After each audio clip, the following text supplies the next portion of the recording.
Olá, pessoal! Hoje estamos aqui, na nossa aula sobre pesquisa em educação, tentando dar uma ênfase, nos desafios e nas perspectivas que a gente tem aqui direcionada a vocês, futuros professores.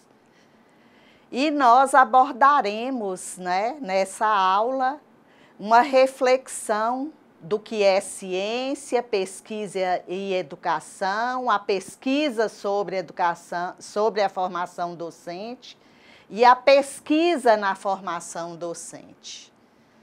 Então, é uma abordagem geral que nós vamos dar e prosseguiremos nossa discussão pensando, o que é essa caixa, O que essa caixa me diz? Uma caixa tampada, Uma caixa que ninguém sabe o que tem dentro. Essa caixa é cada um de nós, Com nossas convicções, com nossas vivências, com nossa história. E o desafio da pesquisa é o quê? Abrir essa caixa, e refletir sobre os elementos que estão ali. A escola pode ser vista como essa caixa. Nossas verdades podem ser vistas como essa caixa, Nossos sonhos podem estar guardados dentro dessa caixa. Então, nesse momento, eu gostaria de convidar cada um de vocês que começasse a refletir e a abrir essa caixa. Essa caixa do potencial de vocês, dos componentes curriculares que vocês vivenciaram ao longo do curso, que serão fundamental para a construção da matriz teórica de seu projeto de intervenção. O que essa caixa representa para nós enquanto conhecimento? O que essa caixa, ao abrir essa caixa, ao desvendar, ao furar, ao dar uma cor e um movimento a essa caixa, como é que nós vamos pensar o nosso fazer científico dentro da formação docente? Como que eu, acadêmico da educação à distância, me coloco como um sujeito que está em processo de construir o conhecimento, de desvendar, Abrir a caixa é desvendar. Eu nem vou abri-la, ela vai ficar para ser aberta por cada um de vocês, Então, aí, a gente vem com essa reflexão pontuada por essas imagens lindas que eu apresento para vocês. O que será isso? Que imagens são essas? São imagens desfocadas? São imagens com cores? Eu posso descrever de forma pormenorizada o que essas imagens representam? Lá na frente, a gente vai fazer uma reflexão sobre essas imagens. Então, elas ficam aí. Que imagens são essas? De onde eu tirei essas imagens? Com certeza, vocês sabem de onde, mas o que elas representam? Qual o significado dessas imagens em relação à caixa, em relação à construção do meu conhecimento e da minha preparação como pesquisador e como professor? Então, aí eu apresento para vocês o que eu já havia falado, As vertentes: ciência, pesquisa, educação, pesquisa sobre a formação, como é que a gente quer, o pedagogo que a gente intenciona formar, e a pesquisa na formação, um pedagogo que exerce a pesquisa. Esse é o grande desafio da nossa formação. É formar pedagogos que, ao adentrar a escola ou outros espaços de formação, ele provoque, ele indague, ele levante os questionamentos na busca de respostas, que ele apresente soluções a partir da pesquisa e da reflexão sobre os problemas que estão ali. E não um pedagogo que quer somente receitas para executar, para mastigar, engolir, né? Mas seja um pedagogo transformador no sentido de transformar a realidade que ele se depara. Em seguida, a gente vai pensar o que é a ciência e a pesquisa, né?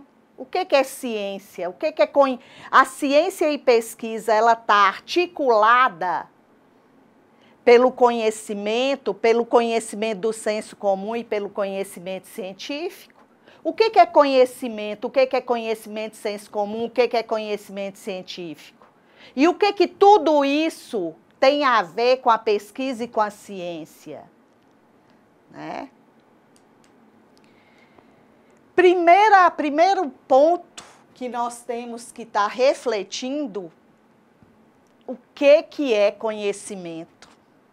Quando o conhecimento se torna, de fato, referendado como científico, o que é o conhecimento? Você conhece? Eu conheço? Se nós remontarmos a história filosófica do pré-socrático para os socráticos, a gente vai verificar o quê? A utilização da razão para explicar os fenômenos da natureza. As pessoas já não conformavam com as explicações míticas, né? Eu acho que choveu porque Thor bateu o martelo.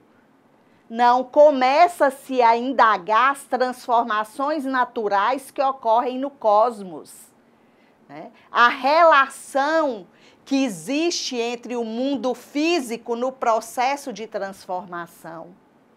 Então, o conhecimento, ele pode ser classificado, você vai ter N autores que vão classificá-lo com N possibilidades, né? Tem autor que classifica o conhecimento como conhecimento científico, conhecimento senso comum, conhecimento filosófico, conhecimento teológico e assim e por aí vai. Tem teóricos que vão desqualificar o conhecimento senso comum, como há teóricos que entendem que o conhecimento científico tem como base o conhecimento senso comum, né? Tem teóricos que articulam fundamentalmente o conhecimento do senso comum, o dito conhecimento acrítico, né, vivencial, o conhecimento assistemático, que é denominado como senso comum, e que, a partir dele, constrói-se o conhecimento científico. Né? Como há vertentes que veem no conhecimento do senso comum a essência da vida humana, né? Porque são saberes vivenciais que muitas vezes possibilitam a nós vivermos. Então aí, como que nós nos apropriamos do conhecimento? Como é que nós aplicamos essa apropriação?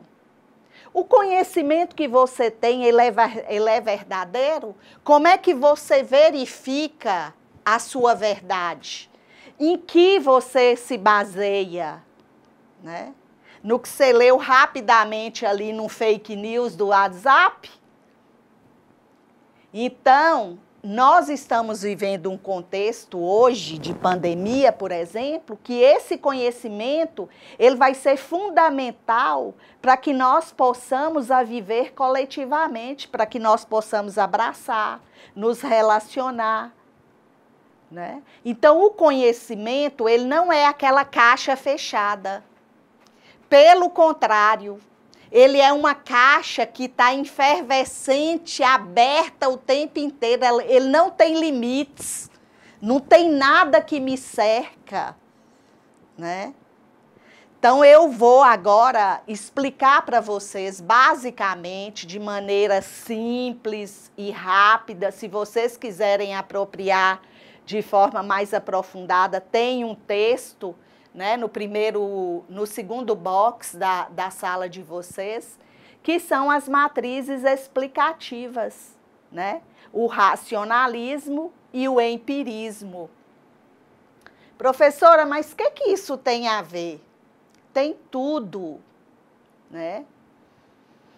Quando a Revolução Científica, né, que a ciência começa a ser respaldada após a Idade Média na Europa, vai surgir grupos de pensadores que vão defender o que é o conhecimento. Num paradigma teológico em que Deus explica tudo, não há espaço para o racionalismo, porque você lida com a fé, né? Já os racionalismos, eles tomam como origem, o conhecimento tem como origem a razão, né? Nós vamos ver aí nesse slide, por exemplo, que para os racionalistas, todo conhecimento tem origem na razão. Ou seja, que o homem, pela razão, pode chegar ao conhecimento verdadeiro. O conhecimento é gerado pelo homem de dentro para fora, né? Por meio de uma intuição pura que prescinde dos dados do mundo. Então, para os racionalistas, nós já nascemos com competências inatas para apropriar do conhecimento. Então, não há uma explicação divina para tudo, mas sim minha apropriação. Vocês devem ter visto muito isso na psicologia da educação, né? O que a psicologia trata, por exemplo? O que ela vai tratar dos métodos generalistas, do todo para a parte, né? Eu estudo um texto e depois eu estudo os componentes desse texto, as palavras, as sílabas, as letras. Aí é o que é chamado na ciência de dedução. Eu pego todo o sentido completo e ali eu vou compartimentar, se assim eu quiser, né? Então, é a mesma coisa de eu pegar aquele conceito e falar, toda ave tem pena. Eu estou o quê? Generalizando o todo. Toda ave tem pena. O pato tem pena, logo o pato é ave. Perceberam? Então, eu parti do todo, da ave, de todas as aves terem penas, para chegar à parte, do todo para a parte, que é o que a gente vai abordar dentro do método dedutivo, né? Já para os empiristas, né?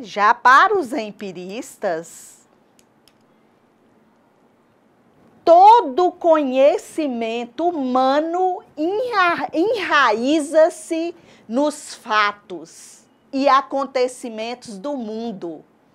Negam a intuição intelectual e colocam o conhecimento humano na dependência do plano sensível. E o que é chamado de plano sensível aqui? Os órgãos do sentido, né? O conhecimento para os empiristas, eles são apropriados pelos meus órgãos dos sentidos, que aqui no slide eu retrato o ver, né? O tato, a degustação, o sabor, né? O paladar, o olfato e a audição, né?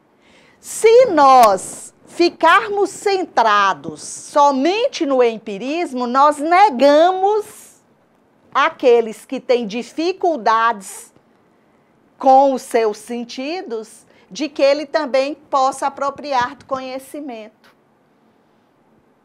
Né? Então, aí nós temos o pensamento, né, e as ideias formados a partir de estimulações ambientais. E que dentro da pesquisa, de fora para dentro, a gente vai pensar na indução. Né? Eu vou pegar da parte para o todo. O pato tem pena. Logo, se o pato tem pena, o pato é uma ave. Inverte-se a reflexão. Quando a gente fala dessas duas matrizes racionalistas e empíricas, a gente tem que entender que a ciência pode passar, a pesquisa ou a ciência, ela pode passar por esses dois eixos. Né? No caso de vocês que estão lá dentro, no empírico da sala de aula, no campo, né? No locus, vocês sempre vão partir de algum lugar. Ou vocês vão partir da turma como um todo para chegar na parte, ou da parte da turma para chegar no todo.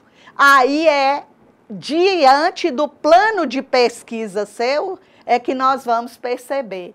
Na aula, lá na frente, eu vou retomar isso e fazer essa discussão quando a gente estiver fazendo a discussão do projeto de pesquisa.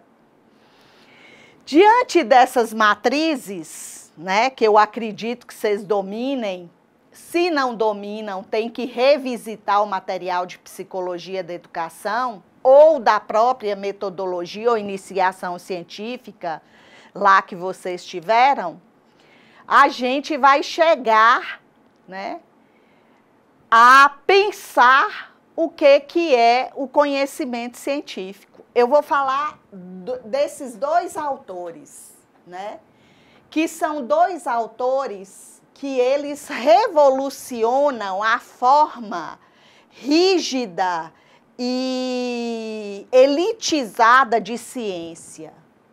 Né? Aqui a gente vai ter Karl Popper, que vai falar que o conhecimento científico, os métodos ou o método do conhecimento científico, ele é um método crítico, né? Ele é a busca pelos erros e a eliminação dos erros a serviço da busca da verdade, a serviço da verdade. E para ele essa verdade, ela é sempre questionável. Ela não é uma verdade fechada. Né? Talvez o projeto de intervenção que você faça hoje, ele não sirva daqui 6 meses, mas ele serve como fonte de reflexão. E aí, nós temos o Gaston Bachelard, que vai nos dizer que, para um espírito científico, e essa é a intenção nossa agora de fazer essa reflexão, para que vocês tenham, de fato, um espírito crítico, é que todo conhecimento ele é uma resposta a uma pergunta. Né? Se não existe pergunta, não pode haver conhecimento. Conhecimento científico. Nada vem sozinho, nada é dado, tudo é construído e cabe a cada um de nós construir. Né? As vertentes e abordagens que são adotadas no conhecimento científico, além da dedução e da indução, nós vamos ter o conhecimento, a abordagem qualitativa e a abordagem quantitativa. E para alguns, a abordagem quali-quantitativa, né? Então, seguindo o nosso raciocínio, vamos pensar os tipos de pesquisa, né? No caso de vocês, nós vamos estar voltados para uma abordagem qualitativa. Professora, mas nós não podemos usar o quantitativo? Pode. Mas usar quantitativo não implica que você está fazendo uma pesquisa quantitativa. Mais à frente vocês vão ver. Porque eu posso usar os dados quantitativos, né, as quantidades, os gráficos, as tabelas, para construir uma análise qualitativa e fazer uma intervenção qualitativa, né? Então, a abordagem qualitativa, ela tem algumas características. Ela valoriza o contato do pesquisador com o sujeito da pesquisa, na busca pela essência da percepção, da concepção e a essência da consciência, diversidade de fundamentos filosóficos e teóricos, né? Ela não é centrada, às vezes, numa única teoria, várias teorias, às vezes, alicerçam o pensamento analítico proposto na análise dos dados. As orientações filosóficas que afirmam essa relação são principalmente a fenomenologia e a dialética, né? A fenomenologia, ela trabalha na perspectiva da indução, né? A dialética pressupõe também uma análise pela generalização geral para análise da parte. Também tem um texto lá que vai auxiliar vocês. Parte do fundamento de que há uma relação dinâmica entre o mundo real e o sujeito subjetivo, o que o quantitativo não leva em conta, né? É a nossa subjetividade, é o jeito de pensar do sujeito. Então, o que conta na abordagem qualitativa não é quantidade, mas qualidade, né? Vamos supor que você analisa 5 produções de texto de uma criança para fazer seu projeto de intervenção, né? Visando, por exemplo, a melhoria da escrita no sentido de coerência, né? E não tem como fugir da coesão. Então, você vai o quê? Vai analisar e a partir dessas 5 redações, ou de 2 ou de 3, não é o quantitativo, mas a capacidade analítica que você tem a partir do dado que você tem em mãos, né? Rejeita a neutralidade científica. Não existe isso de que o pesquisador não interfere, ele interfere sim. Ele não é máquina, ele é sujeito e como sujeito ele traz em si suas concepções, sua história, seu jeito de pensar e ver o mundo, né? O problema, ele é sempre uma indagação, né? Uma inquietação, uma dúvida que põe em relevo as percepções dos sujeitos e o significado que dão aos fenômenos. O que é o fenômeno dentro desse campo da abordagem qualitativa? Aquilo que você está questionando para construir seu projeto de intervenção, né? O seu fenômeno é a apropriação do conhecimento da matemática, dos fatos fundamentais na matemática, a apropriação da ortografia na língua portuguesa, no caso seria a apropriação de instrumentos de escrita que auxiliem o sujeito a não cometer erros gráficos nos textos, né? E assim por diante. A amostragem não é probabilística, nada é em função só do quantitativo.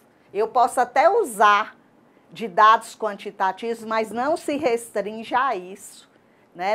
Eu não trabalho na pesquisa, na abordagem qualitativa, com probabilidades. Eu trabalho com sujeitos, eu não trabalho só com números, né? E aí nós temos a abordagem quantitativa, né, que é uma unidade metodológica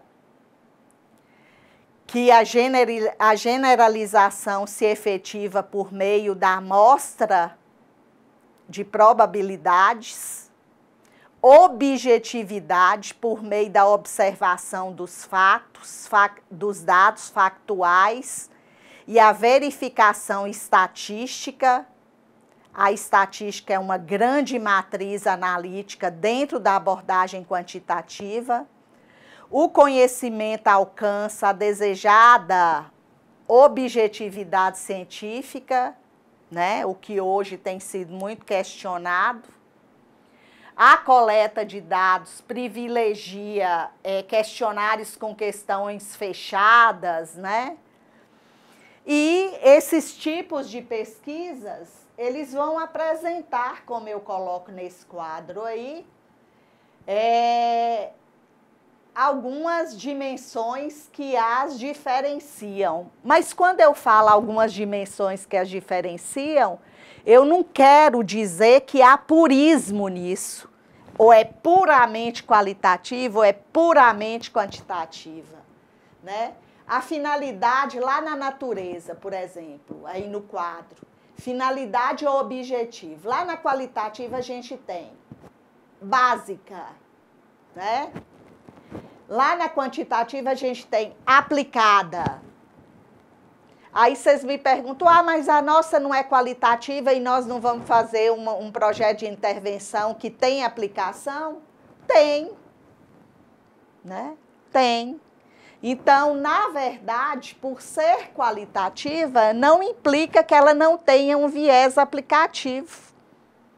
Então, esses quadros eu coloco só para fazer uma ilustração, mas não se fecha. Eu posso fazer uma pesquisa qualitativa do tipo descritiva com experimento. Nada me impede, né? Eu já vi, por exemplo, escolas do mesmo nível social, crianças da mesma faixa etária, localizadas em zonas periféricas de risco, crianças na faixa etária de 6 para 7 anos, que foram tratadas com outros recursos metodológicos, com outras possibilidades metodológicas, enquanto na outra escola os alunos permaneceram na sua realidade dita real. E foi feito o grupo de controle, onde não houve investimento e onde houve investimento. Eu concordo? Não sei. Eu não faria essa pesquisa. Mas foi feito e verificou-se o quê? Que o aluno que era pobre, mas era estimulado, mas que tinha possibilidades de construir o conhecimento, que tinha possibilidade de ter livros e levar livros para ler, a apropriação da leitura e da escrita foi muito mais acelerada do que a outra que não tinha essas possibilidades, né?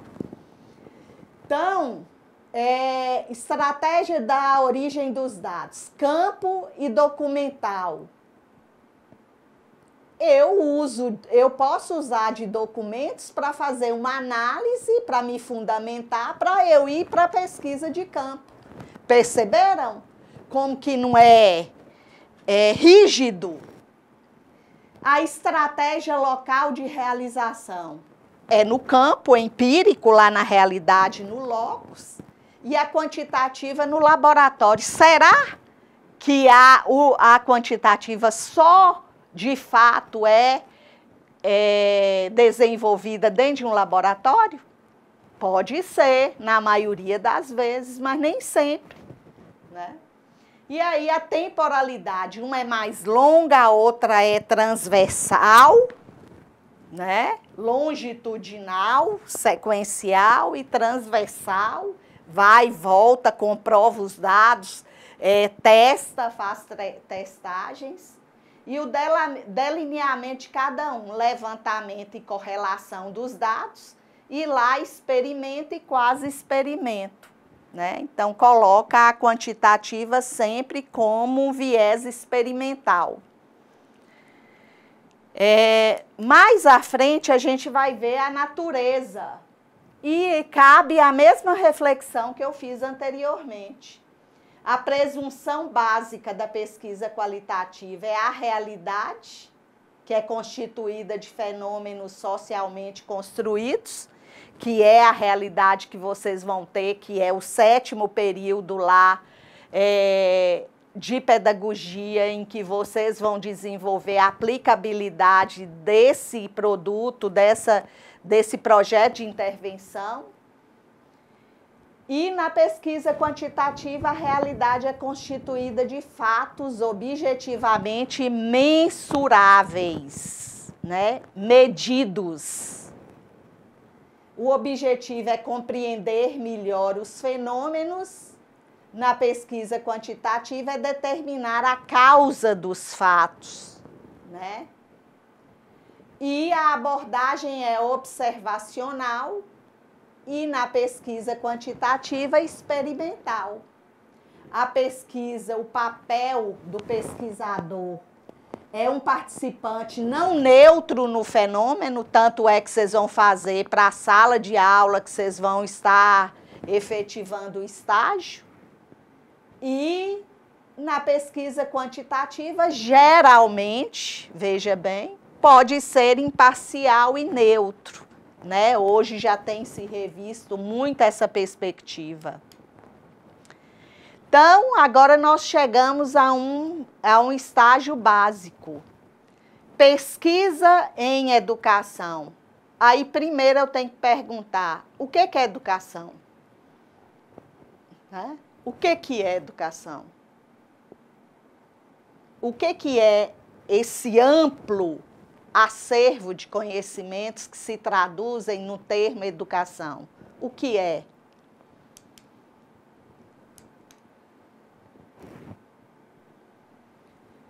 Aí eu peguei esse esquema que foi construído por mim, com base em Carlos Rodrigues Brandão, né, no livro dele, O que é Educação. E nós temos aí esse esquema que eu construí demonstrando que a educação passa pela educação formal, pela educação não formal, a educação formal institucionalizada é a escola, né, onde vocês vão fazer a intervenção de vocês, esse vai ser o locus, mas vocês não podem não pensar no projeto de intervenção sem pensar a educação não formal, o que essas crianças trazem para a escola. Quais que são os múltiplos espaços de vivências que essas crianças têm? A família, a igreja, os movimentos sociais, os grupos de amigos e etc. Né? Então, aí, a educação não se restringe somente à escola. A escola é um dos espaços formais que compõem a educação. Então, a partir desse pressuposto, eu tenho que pensar a pesquisa aplicada à educação. ênfase geralmente à abordagem qualitativa, né? Que tenham um objeto bem definido, que os objetivos ou questões sejam claramente formulados, que a metodologia seja adequada aos objetivos e aos procedimentos metodológicos, suficientemente descritos e justificados. Historicamente, é um tipo de pesquisa ainda pouco valorizada.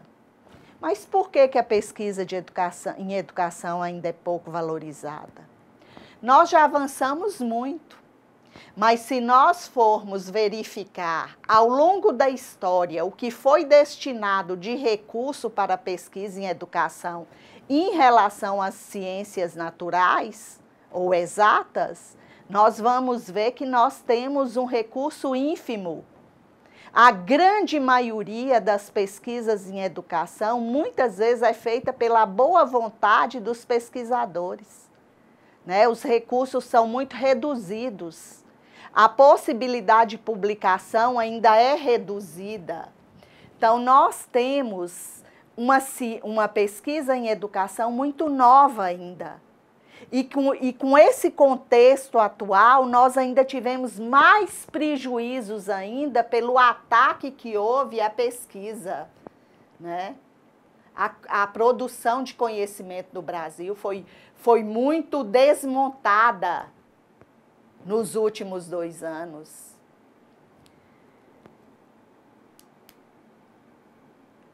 E aí, eu coloco para vocês, tem alguns textos desses que estão lá na sala, alguns textos que são muito importantes para que vocês façam a leitura, né? Que é a pesquisa em educação de Marli André, a jovem pesquisa da educação brasileira também de Marli André, o debate atual sobre os paradigmas de pesquisa em educação de Alda Judite, que também está na sala, e por aí vai, né? Os textos, nós temos o livro de Antônio Joaquim Severino lá, que é excelente, né? Tem inclusive um fórum nosso que ele está fundamentado no livro de Antônio Joaquim. E aí nós vamos caminhando para a finalização dessa aula nossa. O que vocês estão vendo aí? Né? Uma imagem